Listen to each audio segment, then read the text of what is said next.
Hi, உங்க எல்லாருக்குமே colour பிரிண்டர்னா என்ன, லேசர் பிரிண்டர்னா என்னன்றது தெரிஞ்சிருக்கும். இது என்னடா புதுசா 3D பிரிண்டர் அப்படின்னு கேட்டிங்கன்னா அதை பத்தி தான் இப்போ நம்ம பார்க்க போறோம். நீங்க ஜெனரலா பேப்பர்ல இருக்க டெக்ஸ்ட்லாம் பிரிண்டர் யூஸ் பண்ணி பிரிண்ட் பண்ணுவீங்க இல்லையா? இது மாதிரி 3 டைமென்ஷனல் ஆப்ஜெக்ட்ஸ்லாம் நம்மளால இந்த 3D பிரிண்டர் வச்சு பண்ணிட முடியும். அதனால தான் இதை 3D பிரிண்டர்னே சொல்றோம். இப்போ நீங்க பார்த்துட்டு இருக்க 3D பிரிண்டர் தான் ஃபர்ஸ்ட் 1981ல இடியோ கொடமா அப்படின்ற ஒரு ஜாப்பனீஸ் கண்டுபிடிச்சாரு. அண்ட் அதுக்கப்புறம் 1984ல சக்கல் அப்படின்ற ஒரு அமெரிக்கன் ஸ்டீரியோலித்தோகிராஃபி அப்படின்ற ஒரு கமர்ஷியல் 3D பிரிண்டரையும் கண்டுபிடிச்சாரு.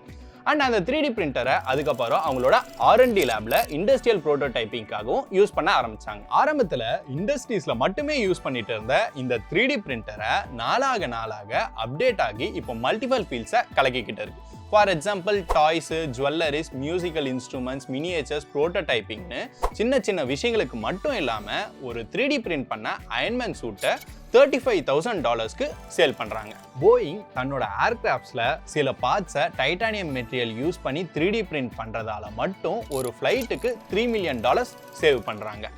இது மட்டும் இல்லாமல் மெடிக்கல் ஃபீல்ட்ஸில் heart walls, blood vessels, teeth, bones, கிட்னின்னு நிறைய பார்ட்ஸை 3D பிரிண்ட் பண்ணி நிறைய பேரோட உயிரை காப்பாற்ற இந்த 3D பிரிண்டர் ஹெல்ப் பண்ணுது. இவ்வளோ ஏன், சைனாவில் இருக்க நிறைய companies Jain 3D printers use பண்ணி வீட்டையே கட்ட ஆரம்பிச்சிட்டாங்க. அண்ட் நம்மளோட பேண்டமிக் சுச்சுவேஷனில் கூட நிறைய 3D printing start up companies face ஷீல்டை பிரிண்ட் பண்ணி சோஷியல் ஒர்க்கர்ஸ்க்கு கொடுத்துருக்காங்க. அண்ட் லாஸ்ட் 10 இயர்ஸ்ல மட்டும் பார்த்தீங்கன்னா 3D பிரிண்டரோட growth ரொம்ப மேசிவாக இருக்கு. 3D பிரிண்டர்ஸ்ல நிறைய டைப்ஸ் இருக்கு. இதில் நம்ம FDM, அதாவது ஃபியூஸ்ட் டெபாசிஷன் மாடலிங் அப்படின்ற 3D பிரிண்டர் பற்றி தான் பார்க்க போகிறோம். அண்ட் அந்த 3D பிரிண்டர் தான் நம்மகிட்டயும் இருக்கு.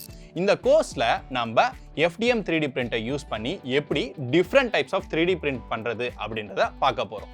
FDM 3D பிரிண்டர்ஸை மேனுஃபேக்சர் பண்ண நிறைய கம்பெனிஸ் இருக்கு. இதுல ரொம்ப மேஜரான ரோல் எந்த கம்பெனிஸ்லாம் ப்ளே பண்ணுது அப்படின்னு பார்த்தீங்கன்னா கிரியாலிட்டி, ப்ரூசா, பேனோ.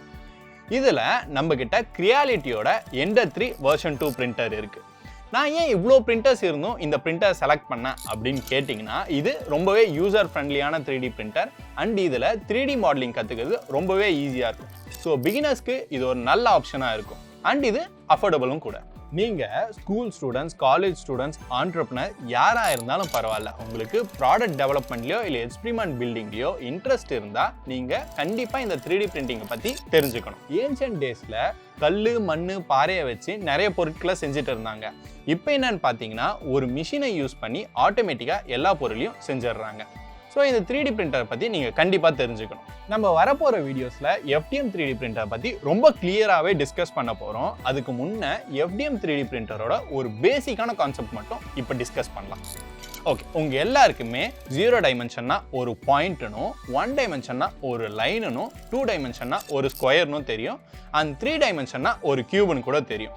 இப்போ இந்த 3 டைமென்ஷனல் ஆப்ஜெக்ட்ஸை இந்த FDM 3D பிரிண்டர் பிரிண்ட் பண்ண ஒரே நேரத்தில் 3 ஆக்சிஸ்ல மூவ் ஆகணும். அதாவது இந்த X ஆக்சிஸ், இந்த Y ஆக்சிஸ் அண்ட் இந்த Z ஆக்சிஸ், இந்த 3 ஆக்சிஸ்லையும் ஒரே நேரத்தில் இந்த 3D பிரிண்டர் மூவ் பண்ணாதான் ஒரு 3D ஆப்ஜெக்டை பிரிண்ட் பண்ண முடியும். இனி வரப்போகிற வீடியோஸில் இது மாதிரி ஒரு 3D ஆப்ஜெக்டை எப்படி டிசைன் பண்ணுறதுனும் அது எந்தெந்த டெக்னிக்கில் யூஸ் பண்ணி பிரிண்ட் பண்ணலான்னு தான் இந்த கோர்ஸ் ஃபுல்லாக பார்க்க போகிறோம்.